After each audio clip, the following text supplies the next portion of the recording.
श्रीकृष्णं शरणं मम।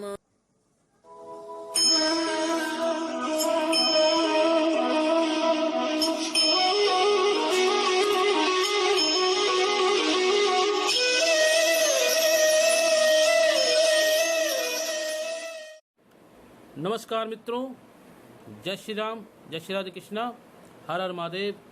मैं ज्योतिषाचार्य अनुज जैमिनी आप सभी का हार्दिक स्वागत करता हूं। सनातन धर्म रहस्य यूट्यूब चैनल पर आप सभी का स्वागत है। मित्रों, आज का विषय हमारा भगवती श्री राधा रानी पर है। आज हम आपको बताएंगे भगवती श्री राधा रानी का प्राकट्य कैसे हुआ था और उन्हें आह्लादमयी शक्ति कहा जाता है। आज हम उनके भगवती श्री राधा रानी के विषय में कुछ भ्रांतियों का खंडन करेंगे।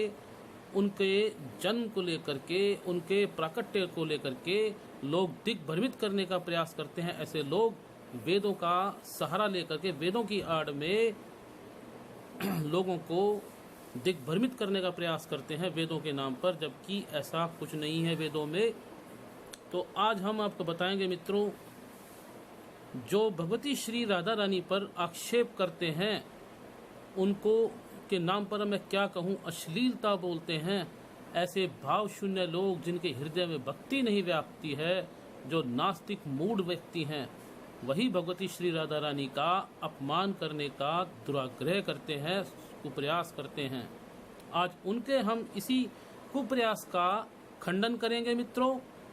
कुछ लोग ये बोलते हैं कि भगवती श्री राधा रानी के बारे में कंफ्यूजन है। ब्रह्म वैवर्त पुराण में ब्रह्मखंड में ये लिखा है कि राधा का जन्म कृष्ण के वाम पार्श्व अंग से हुआ था। इस तरह से भगवती श्री राधा रानी कृष्ण की पुत्री हुई। दूसरी तरफ रायण उनका अंशभूत गोप था, तो इस वजह से पुत्रवधू हुई। और तीसरा, रायण गोप की पत्नी थी राधा और यशोदा माता का भाई था रायण, इस नाते कृष्ण की मामी हुई। और वृषभान की पुत्री हुई, तो कृष्ण की पुत्री कैसे हुई? तो इस तरह का ये लोग दिग्भ्रमित करने का प्रयास करते हैं। आज इन आक्षेपों का खंडन हम करेंगे मित्रों। सर्वप्रथम तो ऐसे लोगों ने ब्रह्म वैवर्त पुराण को देखा नहीं है, सुना भी नहीं है और उनके बारे में जानने का प्रयास भी नहीं करा है। पुराण को पढ़ने के लिए पहले जो है ये विचार कर लेना चाहिए कि सच्चे गुरु के मार्गदर्शन में ही पुराण का अध्ययन करना चाहिए। कभी इन्होंने पुराण पढ़ने का प्रयास तक नहीं किया। अब हम आपको पहले बताएंगे ब्रह्म वैवर्त पुराण का अर्थ क्या होता है। देखिए मित्रों, ब्रह्म वैवर्त पुराण 18 पुराणों महापुराणों में से एक है और व्यासकृत है। ये महाभारत की तरह से व्यासकृत 18 पुराणों में महापुराण है ब्रह्म वैवर्त पुराण। ब्रह्म वैवर्त का पुराण का अर्थ है ब्रह्म का विस्तार, और पुराण यानी कि ब्रह्म के विस्तार का आख्यान, तो इसको कहते हैं ब्रह्म वैवर्त पुराण। अब मित्रों, आज हम आपको बताएंगे, न केवल शास्त्रों से प्रमाण देंगे इस बात का कि ब्रह्म का से आह्लादनी शक्ति प्राकट्य हुई, वो उनकी पुत्री नहीं। तो मित्रों, सबसे पहले हम चलो, ब्रह्म वैवर्त पुराण हमारे हाथ में है। ये तो संक्षिप्त है, श्लोक का दुर्भाग्य से उपलब्ध नहीं हुआ, परंतु इसमें काम बन जाएगा। ब्रह्मखंड में ये लोग बोलते हैं कि भगवती श्री राधा रानी का प्राकट्य अध्याय 5 में दिया गया है कि भगवान श्री कृष्ण से उनकी जो उन्होंने सृष्टि की, उनसे एक सुंदर एक कन्या का प्राकट्य हुआ। ब्रह्मखंड ब्रह्म वैवर्त पुराण में घटना है। परंतु मित्रों, इससे पूर्व उन्होंने ये नहीं बताया कि इससे पहले क्या हुआ। ब्रह्म वैवर्त पुराण में ब्रह्मखंड में ही अध्याय 4 में ये सभी देवी देवताओं का प्राकट्य परब्रह्म श्री कृष्ण से हुआ है। गोलोकाधिपति परब्रह्म श्री कृष्ण से वायु देवता का प्राकट्य हुआ, उनकी निश्वास वायु से, किनकी? परब्रह्म श्री कृष्ण की निश्वास वायु से। तो उनसे जो वायु के अर्धांग से उनकी पत्नी अर्धांगिनी वायुयानी का प्राकट्य हुआ। मित्रों, अर्धांगिनी क्यों बोलते हैं पत्नी को? यदि भगवती श्री राधा रानी सिर्फ उनके भगवान परब्रह्म श्री कृष्ण के वाम पार्श्व अंग से प्रकट होने से पुत्री है, तो आद्य अर्धांगिनी पुत्री को बोलेंगे क्या? कोई भी मूर्ख जो उनको इस आधार पर पुत्री बोलता है, क्या वो अपनी पुत्री को बोलेंगे अर्धांगिनी? और पुत्री होने के लिए माता का होना भी तो आवश्यक है। तो मित्रों, ये तो कुतर्क का हमने बताया। परब्रह्म श्री कृष्ण का गोलोक में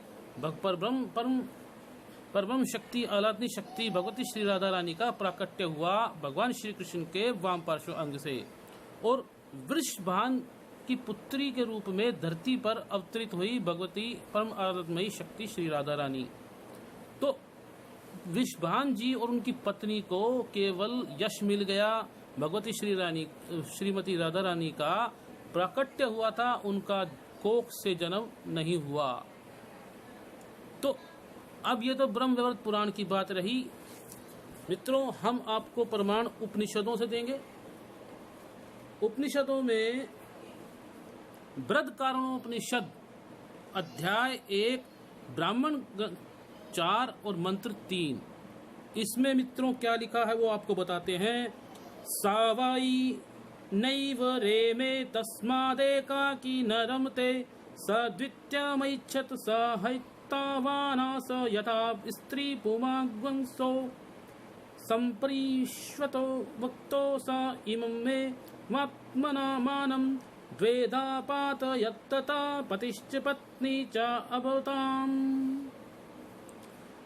यानी कि ब्रह्म के मन में आया कि वह नितांत अकेला है, तो उसने सोचा मैं असंख्य हो जाऊं, और एकाकी होने के कारण उसका मन नहीं लगा, रमा नहीं।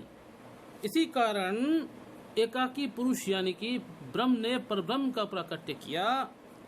तो उन्होंने अन्य की आकांक्षा की। तदुपरांत एक स्त्री पुरुष के सम्मिलित होने पर जितना आकार होता है, वह पुरुष पहले के आकार का बन गया, और उसने अपने शरीर को स्त्री पुरुष 2 इन भागों में विभक्त कर दिया, जिससे दोनों भाग परस्पर पति पत्नी हुए। ये ऋषि याज्ञवल्क्य का कथन है। इसी कारण यह काया अर्धवृगल द्विदल अन्न एक दल की भांति है। अस्तु, यह आकाश पुरुष का रिक्त भाग स्त्रीत्व से पूर्ण होता है। पुरुष और स्त्री के सम्मिलित होने से ही मनुष्यों की उत्पत्ति हुई है। तो मित्रों, ये लोग याज्ञवल्क्य ऋषि से भी ज्यादा विद्वान हो गए क्या? तो अब हम मित्रों, हमारे पास मनुस्मृति है। मनुस्मृति में हम आपको दिखाएंगे अध्याय 1 में लेकर चलते हैं आपको।